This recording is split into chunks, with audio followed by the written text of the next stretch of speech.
अमीर अहले सुन्नत की एक आदत, कौन सी आदत बताऊं, एक से बढ़कर एक आदत है माशाअल्लाह। कई ऐसे वाक़यात हैं जो ख़ुद पर बीते हैं और एक से बढ़कर एक वाक़या है, क्या क्या बताऊं।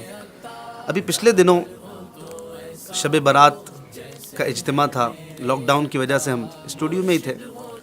तो अगले दिन मुझे अमीर अहले सुन्नत का एक पैगाम मौसूल हुआ, एक वॉइस क्लिप था।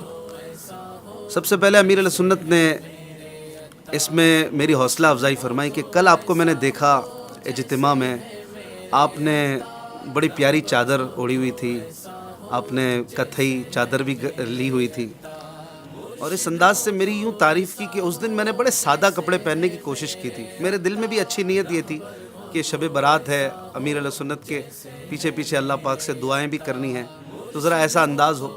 लेकिन मुझे इतना ज़्यादा ये नहीं था कि अमीर अहले सुन्नत इतना नोट करेंगे और इतने मोहब्बत भरे अंदाज में हौसला अफजाई फरमाएंगे। लेकिन जब अमीर अहले सुन्नत का पैगाम आया तो मैं हक्का बक्का रह गया कि एक इतने अदना से मुरीद पर ऐसी नज़र और इतना ज़्यादा फोकस करके देखना और फिर हौसला अफजाई भी करना और इस अंदाज से तारीफ़ करना, प्यार देना। और फिर उसी क्लिप में एक मेरी गलती थी, उसकी इस्लाह भी फरमाई। हुआ ये था कि अजानों का सिलसिला होता था, आपको याद होगा, रात को 10 बजे। तो मैंने उस दिन मदनी चैनल पर लाइव अजान देने की सआदत पाई।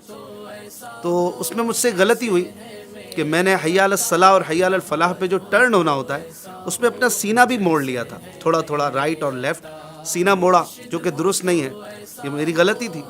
अमीर अहले सुन्नत ने इसको भी नोट किया, हालांकि आप उस वक्त खाना खा के फारिग हुए थे और चाय पी रहे थे।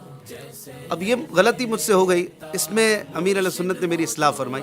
और इस्लाह करने का अंदाज़ मैं आपको बताऊं, अमीर अहले सुन्नत ने सबसे पहले तो मुझे फरमाया कि मेरी एक तरफ तवज्जो गई है, लेकिन अगर गलती हो तो आप पहले से माफ़ कर देना। पहले से माफ़ी मांगी और फिर इस्लाह करना शुरू किया। मैं हैरान था कि वाकई गलती थी, पूरी दुनिया ने देखी थी, लेकिन फिर भी आप ये कहकर इस्लाह करना शुरू कर रहे हैं कि अगर मेरी गलत फहमी हो तो मैं पहले से माफ़ी मांगता हूँ, एडवांस में माफ़ी मांगता हूँ। इतना प्यारा अंदाज़ किसका होगा। फिर आपने मुझे बताया कि जो आपने इस तरह से अजान में राइट और लेफ़्ट आपने सीना मोड़ दिया था, ये दुरुस्त नहीं है। मैंने बिल्कुल अर्ज़ किया कि वाकई मुझसे ऐसा हुआ था और मैंने भी बाद में नोट किया कि ये गलती मुझसे हुई है, लेकिन बहरहाल वक्त गुज़र चुका था। तो फिर मैंने पूछा कि हुज़ूर अब इसका क्या इज़ाला है, ये गलती तो है, क्या इससे मुझे रुजू करना पड़ेगा या मुझे कुछ ऐलान करना पड़ेगा। तो इस पर भी मेरी बड़ी अच्छे अंदाज़ में जो है ना हौसला अफजाई फरमाई कि बेटा इतना प्यारा जवाब आपने दिया, मुझे बड़ी खुशी हुई। आपने कहा कि मैं इज़ाला कर लूँगा और ये अंदाज़ मुझे आपका बड़ा अच्छा लगा। हालांकि ये सारे अंदाज़ हमने इन्हीं से सीखे हैं, लेकिन इसके बावजूद आपने फरमाया कि इसमें इज़ाले की या ऐलान वगैरह करने की कोई हाजत नहीं है। तो मैं ये सोच रहा था कि इतनी बड़ी तहरीक का अमीर और एक इतना छोटा सा मुरीद जिसकी कोई गिनती नहीं है, लेकिन इतनी नज़र फरमाना, फिर फोकस करना, फिर एक एक एक्ट को नोट करना, फिर उसमें तरबियत करना कि मेरे मुरीदीन की छोटी से छोटी गलती भी सही हो जाए, ये वाकई एक बहुत बड़ी शख्सियत का किरदार है। एक बहुत बड़ा आदमी जो होता है ना, वही ऐसे करता है।